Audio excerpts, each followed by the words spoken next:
Hello friends, আসসালামু আলাইকুম। আইরিন পারভিন রেসিপিতে সবাইকে স্বাগত। চলে এসেছি আরও একটি রান্নার ভিডিও নিয়ে। আজকে করে দেখাবো পুঁই শাকের ভর্তা। পুঁই শাকের ভর্তাটা খুবই টেস্টি এবং ইয়ামি।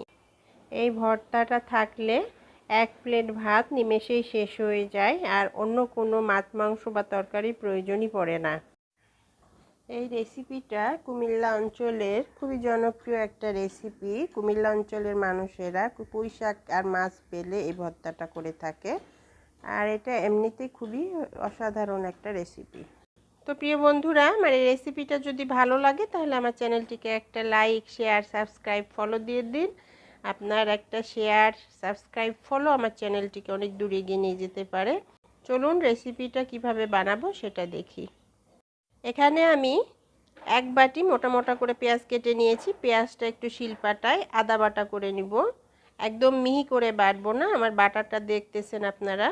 একটু মোটা মোটা করে আদা বাটা করে নিব। আদা বাটা করে বেটে নেওয়া হয়ে গেছে। এবার আমি কিছু শুকনো মরিচ পানিতে ভিজিয়ে রেখেছিলাম 10-15 মিনিট। এরপর সেই মরিচটা শিলপাটায় বেটে নিচ্ছি। একদম মিহি করে মরিচটা বেটে নেব। আমরা যারা সময়ের অভাবে মরিচের পেস্ট এভাবে বেটে নিয়ে আমরা ভর্তাটা বানাতে পারি না, তাদের জন্য গুঁড়ো মরিচটা এভাবে সামান্য একটু গরম পানি দিয়ে এবং একটু সরষের তেল দিয়ে যদি 10-15 মিনিট এটা ভিজিয়ে রাখি, তাহলে পরে একটা মরিচের পেস্ট রেডি হয়ে যাবে। এখানে আমি আদা বাটা পেঁয়াজ ব্যবহার করেছি, তার পরিবর্তে পেঁয়াজ কুচি দিয়েও এই ভর্তাটা করা যাবে।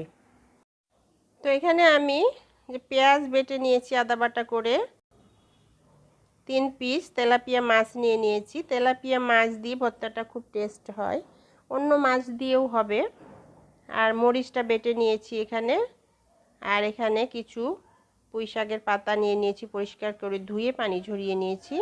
আর এই মাছটাকে আমি এখন সামান্য একটু হলুদ, লবণ এবং মরিচ দিয়ে মাখিয়ে নিলাম। মাছটা মাখিয়ে রেস্টে রেখে দিব কতক্ষণ। আর এইদিকে আমি পুঁই শাকের পাতাগুলো জিরি জিরি করে একদম মিহি করে বটি দিয়ে কেটে নিয়েছি। প্যানে আমি হাফ কাপ তেল দিয়ে দিলাম। তেলটা একটু বেশি করে দিয়ে দিলাম। দিয়ে এই তেলে আমি মাছ 3টা ভেজে নেব। আর তেল আমি একসাথে দিয়ে দিলাম। এই তেলেই আবার আমি ভর্তাটা বানিয়ে নেব। তো মাছটা উল্টা পাল্টা করে ভেজে নিলাম। বেশি ভাজবো না, শুধুমাত্র একটু হালকা করে ভেজে নিব, যেন ওটার থেকে মাছের কাঁটাটা বেছে নেওয়া যায়। তো এবার আমি মাছটা ঠান্ডা করে নিয়েছি, নিয়ে এটার কাঁটাটা বেছে মাছের কিমা বানিয়ে নিলাম। আমি মাছটা ভেজে নিয়ে তারপর কাঁটা বেছে নিয়ে সেই কিমা দিয়ে ভর্তাটা বানানো দেখাচ্ছি। তবে আপনারা চাইলে এই ভর্তাটা আপনারা মাছটা ছোট ছোট পিস করে কেটে নিয়ে শিলপাটায় বেটে নিয়ে কিংবা ব্লেন্ডারে ব্লেন্ড করে নিয়ে মাছের পেস্ট করে নিয়ে সরাসরি কাঁচা মাছের পেস্ট দিয়েই ভর্তাটা বানাতে পারেন। কাঁটাটা ভালো করে বেছে নিতে হবে, যেন কোনো কাঁটা না থাকে, নাহলে আবার ভর্তা খেতে গেলে গলায় কাঁটা আটকে যাবে। এখানে আমি একটা পেঁয়াজ কুচি করে নিয়েছি, আর ওই মাছ ভাজা তেলের মধ্যে পেঁয়াজটা দিয়ে দিলাম। দিয়ে হালকা করে ভেজে নেব। পেঁয়াজটা নেড়ে চেড়ে হালকা করে ভেজে নেব। আর এরপর এখানে আমি 2টা রসুন কুচি অ্যাড করে দিলাম। এখানে আমি ছোট সাইজে 2টা রসুন কুচি করে নিয়েছি। কুচি করে রাখা শাকগুলো দিয়ে দিলাম। হাফ চামচ লবণ দিয়ে দিলাম। দিয়ে এটা নেড়ে চেড়ে ভালো করে শাকটাকে লো ফ্লেমে রেখে রান্না করব। একটু ভেজে নেব, শাকটা একটু নরম করে নেব। ঢাকনা দিয়ে ঢেকে কতক্ষণ রান্না করে নিব। কিছুক্ষণ পর ফিরে আসলাম, শাকটা একদম সফট নরম হয়ে গেছে।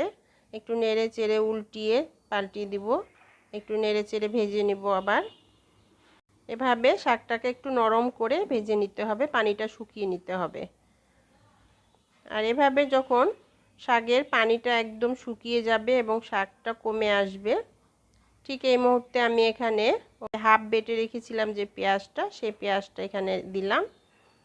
আর মরিচ যে বেটে রেখেছিলাম সেখান থেকে আমি এখানে অর্ধেকটা দিচ্ছি। তারপর ঝালটা টেস্ট করে আবার কতটুকু মরিচ দিব, যে যেমন ঝাল পছন্দ করেন সেভাবে ঝালটা দিবেন।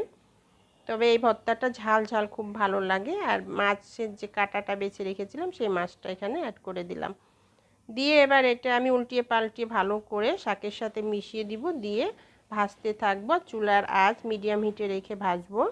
এই ভর্তাটা একটু বেশি তেল দিয়েই ভাজি করতে হয়, আর সেজন্যই আমি প্রথমে বেশি করে তেল দিয়ে দিয়েছি। এরপরে যদি আরও একটু তেল লাগে তাহলে তেলটা দিয়ে শাকটা ভাজতে হবে। তেল বেশি দিয়েই ভাজলে শাকটা খুবই টেস্টি হয়, ভালো লাগে। আরও একটু লবণ লাগবে, তো এখানে আমি হাফ চামচ লবণ অ্যাড করে দিলাম। আর ঝালটাও টেস্ট করে দেখলাম, একটু ঝালটা কম লাগছে। এই শাকের ভর্তাটা ঝাল ঝাল খুব ভালো লাগে। তো বাকি যে মরিচ বাটাটা ছিল সেই মরিচ বাটাটা এটার মধ্যে অ্যাড করে দিলাম, দিয়ে আবার এটাকে নেড়ে চেড়ে ভেজে নেব। পুঁই শাকের এই ভর্তাটা আস্তে আস্তে মিডিয়াম হিটে রেখে ভাজবো নেড়ে চেড়ে, আর ভেজে ভেজে এটার পানিটা শুকিয়ে একটু ঝরঝরে করে নেব। এই ভর্তাটা আমি প্রায় সময়ই বাসায় বানিয়ে থাকি।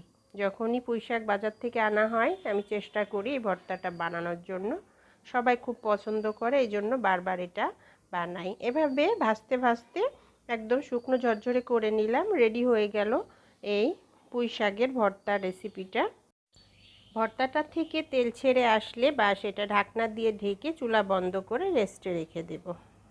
একটা প্লেটে শাকের ভর্তাটা সার্ভ করে দিলাম।